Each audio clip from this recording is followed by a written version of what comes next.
Pas à cause de la technologie, à cause d'une calandre.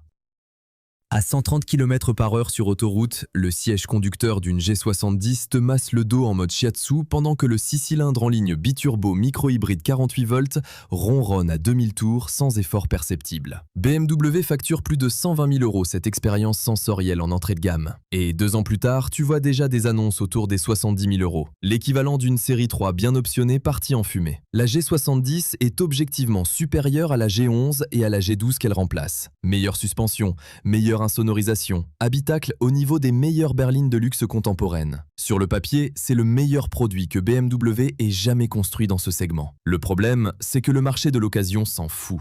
Ce qui a coulé la G70, c'est une décision de design. La Niéré, la double calandre géante qui mange la face avant, a divisé radicalement dès le lancement en 2022. Les acheteurs potentiels s'arrêtent sur l'annonce, voient la calandre et reculent. Sur la G70 thermique, ce phénomène est encore plus documenté, parce que les acheteurs de grandes berlines thermiques sont moins indulgents avec l'audace stylistique que les early adopters électriques. Leurs clients, leurs collègues, leur entourage, personne ne voit une série 7. Ils voient une grosse BMW avec une calandre bizarre. Et les grandes berlines de luxe décodent déjà vite même sans ça. La Niéré en a accéléré la chute. Le volume de marché confirme l'étroitesse du vivier. En France, les immatriculations de série 7 se comptent en poignées chaque année.